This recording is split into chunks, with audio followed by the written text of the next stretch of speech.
बृहस्पतेश्वर महादेव काशी में विराजमान। कौन से महादेव? जम के बोलिए जरा। बृहस्पतेश्वर महादेव काशी में विराजमान है।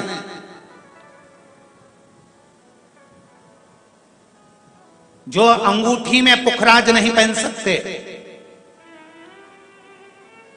जिनकी भाग्य रेखा उल्टी चल रही हो, बृहस्पति चमक ही नहीं रहा हो, जिस काम में हाथ डालते हैं वो काम पूरा ही नहीं होता हो, तो एक बार काशी जाना, बृहस्पतेश्वर महादेव का स्पर्श करना, उनका अभिषेक पूजन करना और उनका स्पर्श कर कर एक बेलपत्र ब्राह्मण देवता से मांग कर लेकर आ जाना कि इन एक बेल चमत्कार कर देगी कि जिंदगी में कभी संपदा की कमी आएगी नहीं।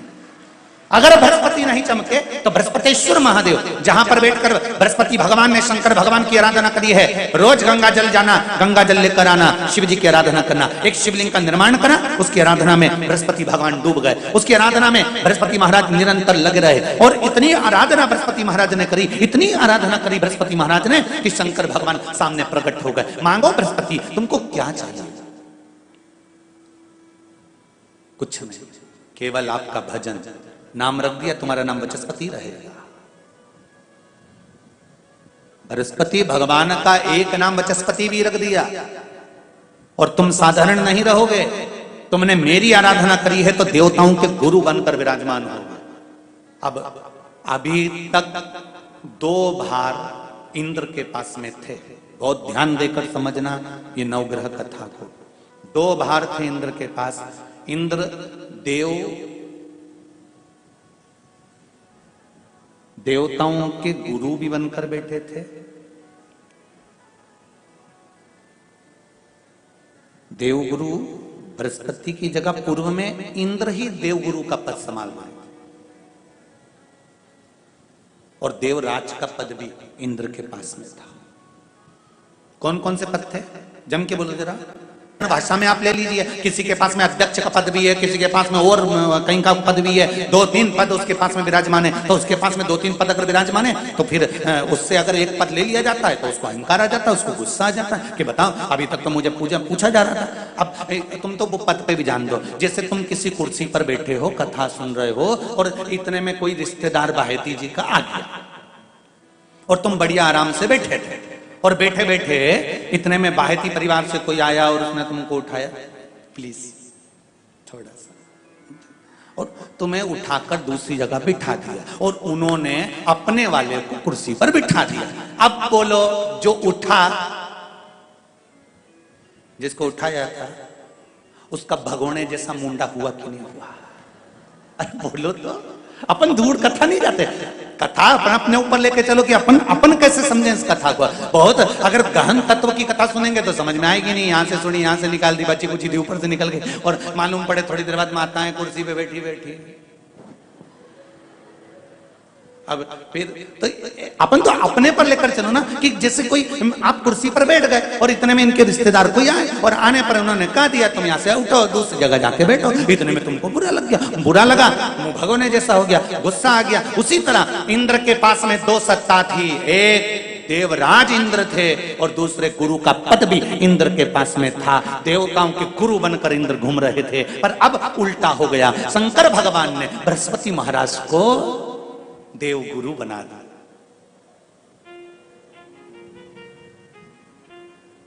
अब जैसे देव गुरु बनाया तो इनका इंद्रदेव का मुंह, अरे बोलो तो तुम, भगोड़े सा हो गया।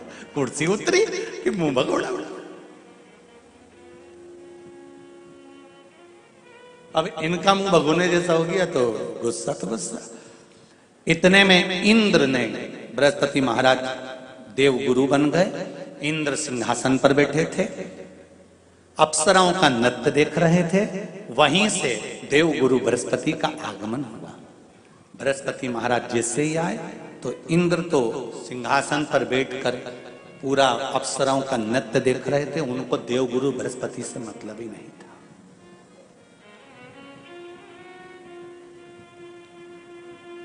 कोई स्थान नहीं, कोई सम्मान नहीं, कोई आदर नहीं, कोई आदर नहीं। जिसको घर के बड़े बुजुर्ग सम्मान देते हैं, घर के बच्चों का भी फर्ज है कि उसका सम्मान बच्चे करें। सही है कि गलत है? घर के बुजुर्ग उसको सम्मान दे रहे हैं ना, घर के बड़े उसका सम्मान कर रहे हैं ना, तो घर के बच्चे कहते हैं नहीं वो तो हमारे लिए गलत सोचता है, हमेशा हमारे लिए अपशब्द बोलता है, हमेशा आड़ा टेढ़ा बोलता है। तो घर के बुजुर्ग कहते हैं तुम्हें क्या करना है, जब हम सम्मान दे रहे हैं तो तुम भी दो, हम आदर कर रहे हैं तो तुम भी करो।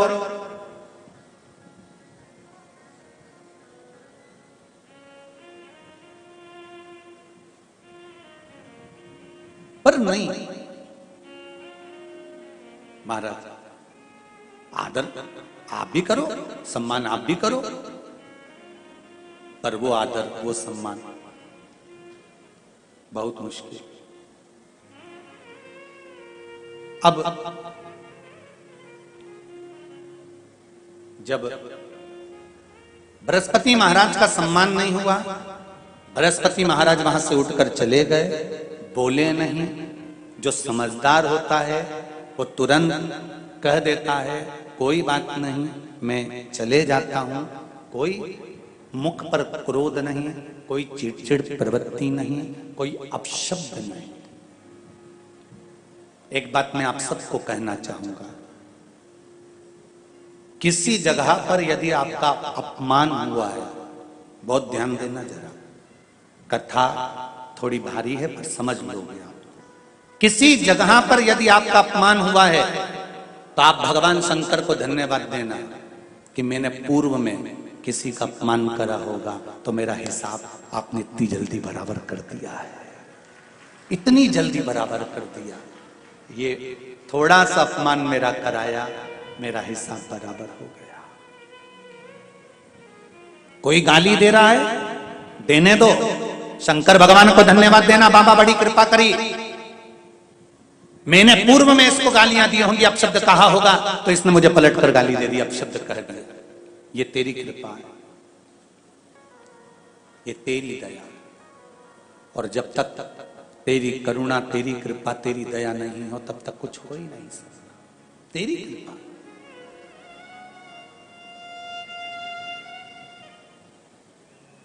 भगवान से कहो हे देवाधिदेव महादेव, मैं ये नहीं कहता कि मुझे रोने मत देना,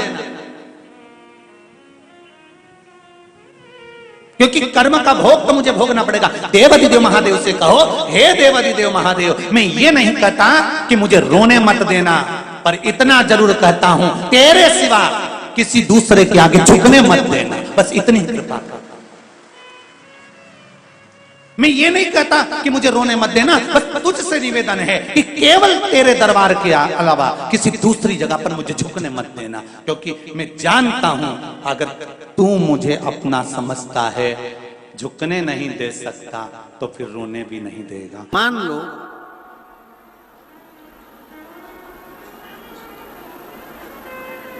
अगर 8 स्थान शरीर के, अष्टवक्रेश्वर महादेव का वर्णन करते समय इस बात का स्मरण रहे, 8 स्थान शरीर के ऐसे हैं जहां का तकलीफ स्वयं अष्टवक्रेश्वर महादेव का 1 लोटा जल अपने नजदीक के शिवालय में चढ़ाकर भी अगर पी लोगे तो वह 8 जगह की तकलीफ अष्टवक्रेश्वर महादेव समाप्त करते जाते हैं।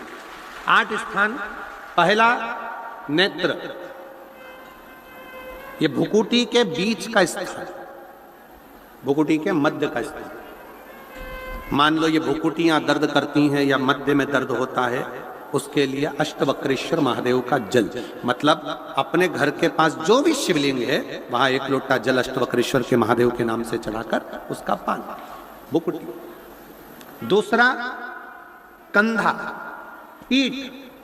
कई लोग ऐसे हैं जो रात्रि को अच्छे से सोते हैं और सुबह उठते हैं तो उनका ये दोनों हाथ के बीच का जो भाग होता है वो दर्द करता ही है। उस समय पर अष्टवक्रेश्वर महादेव का स्मरण, अष्टवक्रेश्वर महादेव का जल, उसका पान। तीसरा, रीढ़ की हड्डी का डॉक्टर बोल दिया कि ये गुरिया खसक गया है, 1 नंबर 2 नंबर 3 नंबर का यदि कोई क्रम खसक गया है तो उस स्थान के लिए भी अष्टवक्रेश्वर। आप ऑपरेशन बाद में कराना, डॉक्टर बोल दिया है आप ऑपरेशन कराओ, मना नहीं है, पर एक बार अष्टवक्रेश्वर महादेव के नाम से दुर्वा बेलपत्र चढ़ाकर, जल चढ़ाकर, सुबह में दुर्वा का सेवन, प्रदोष काल में बेलपत्र का सेवन, और रात्रि को सोने से पहले जो जल अष्टवक्रेश्वर का चढ़ाया हुआ है उसका पान करिए। आपकी रीढ़ की हड्डी का कैसा भी क्रम होगा वो ठीक होना प्रारंभ हो जाएगा। अष्टवक्रेश्वर।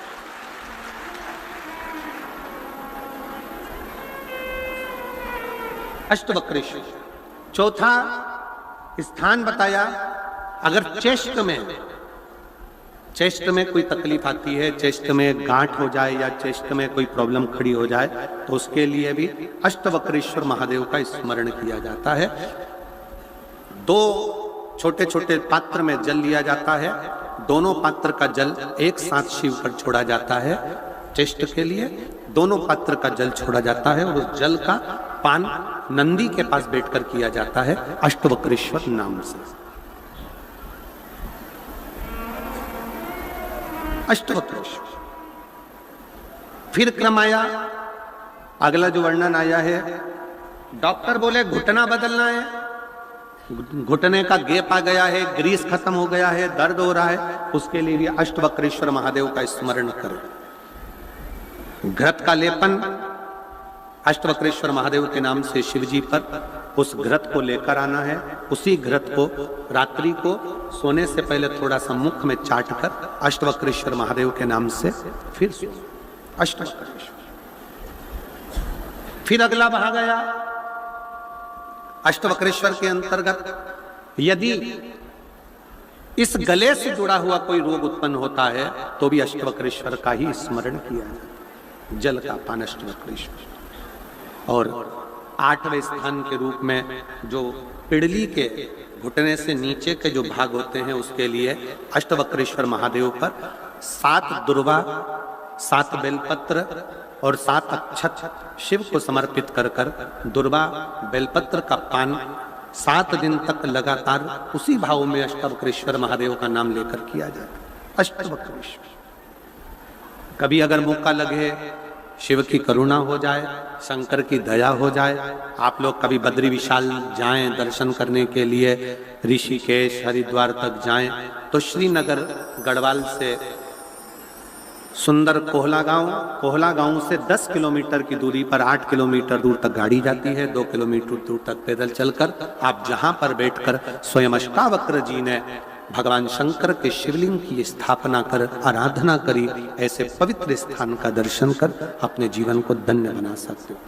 बोल अष्टावक्रेश्वर महादेव की। 3 महादेव के नाम का स्मरण अच्छे से रखिएगा। पहला कुंदकेश्वर, बड़े से बड़ा रोग हो जाए, दवाइयां डॉक्टर जो दे उसको खाओ, पर साथ में कुंदकेश्वर महादेव का नाम लीजिए, जांच भी कराइए, दवाई भी कराइए। 2 नंबर का शंभेश्वर महादेव। शंभेश्वर महादेव भगवान नरसिंह को जब क्रोध आया था, भगवान विष्णु ने नरसिंह अवतार लिया था और नरसिंह भगवान को जब क्रोध आया था, शिव जी ने सरम्ब पक्षी का रूप धरकर नरसिंह भगवान को अपने पंजे में उठाकर अलकनंदा नदी में ले जाकर डाला था। इसलिए आज भी जब हम बद्रीनाथ जाते हैं, राइट में पुल पे से जाते समय जो ताप्ती कुंड है जिसमें से पानी गर्म निकलता है, उसके ठीक नीचे एक शिला का दर्शन करते हैं। वो शिला नरसिंह शिला कहलाती है और शंभेश्वर महादेव का स्मरण किया जाता है। शंभेश्वर महादेव क्रोध की संयमितता रखता है, चिड़चिड़ेपन को समाप्त करता है शंभेश्वर महादेव। और 3 नंबर पर है, जम के बोलो, अष्टवक्रेश्वर महादेव। अष्टवक्रेश्वर।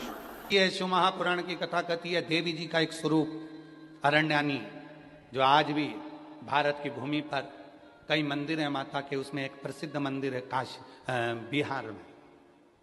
बिहार के भोजपुर में मां अरण्या का मंदिर है, अरण्यानी माता, अरण्या देवी का,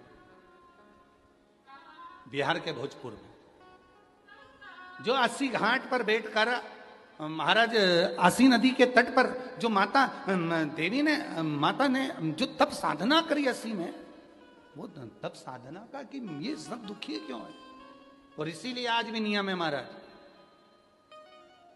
आज भी नियम है। अगर बहुत दुखी मनुष्य होता है, बहुत तकलीफ में होता है, बहुत कष्टप्रद होता है,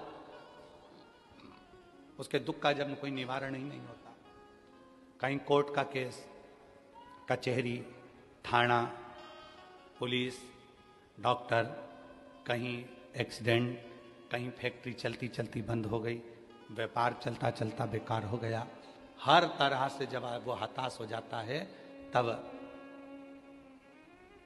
अब आप लोग तो बिहार भोजपुर जाकर, बिहार के भोजपुर में अरण्या देवी का मंदिर है, और आप तो वहां नहीं जा सकते, तो उसके लिए 7 लाल पुष्प या एक ही पुष्प की 7 लाल पत्तियां, 7 दुर्वा के साथ में, 7 लाल अक्षत के साथ में, यदि अरण्यानी देवी के नाम से, अरण्यानी देवी के नाम से यदि बेलपत्र के वृक्ष के नीचे समर्पित कर दिया जाता है, तो वो अरण्यानी देवी तुम्हारे घर के जितने भी दुख होते हैं, चाहे कोर्ट से जुड़ा हो, पुलिस से जुड़ा हो, चाहे फैक्ट्री बंद हो रही हो, व्यापार बंद हो रहा हो, तो अरण्यानी देवी उसको संभाल लेती है और बल देकर उसको पुनः आगे बढ़ा देती है। वरुणा और असी जिसके बीच में बसी है वाराणसी, ये असी साधारण नहीं है, ये वरुणा साधारण नहीं है। आप लोग तो सब वाराणसी के निवासी हो, तो आप लोगों को ज्यादा ज्ञान होगा कि इन नदियों के तट पर बैठकर कितनी साधना हुई होगी, क्यों भगवान वाराणसी में आकर बस गए, क्यों भगवान ये 2 नदियों के मध्य में आकर बस गए, ऐसा क्या हुआ, वरुणा और असी ने ऐसा कौन सा पुण्य फल पाया था जो ये गंगा मैया उनसे मिलने के लिए आ गई, ये गंगा का संगम हो गया। गंगा तो काशी में थी ही नहीं, गंगा तो काशी में थी ही नहीं।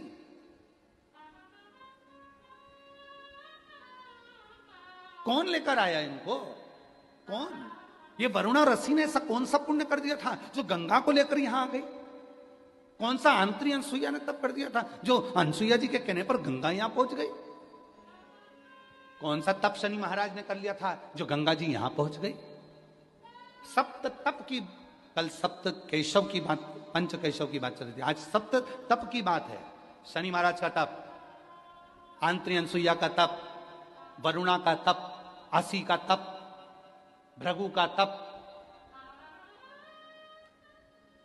कितने तप है यहां। और उस तप के बल पर कोई गंगा ऐसे ही नहीं आई है, गंगा का तो सीधा सीधा रूट था, गंगा सीधी जा रही थी, पर काशी के लिए मुड़ी फिर चली, काशी के लिए मुड़ी फिर चली, क्यों आई है। कभी विचार करना, वाराणसी में निवास करने वाले कभी विचार करें कि गंगा मैया को लेकर आने वाला, गंगा मैया को यहां स्थापित करने वाला, गंगा मैया किसके कहने पर क्यों आई, किस तप के बल पर, किस साधना के बल पर, किस भाव से यहां पहुंच गई, कभी विचार करिए। असी के तट पर कौन सी देवी है, जम के बोलो, अरण्यानी देवी।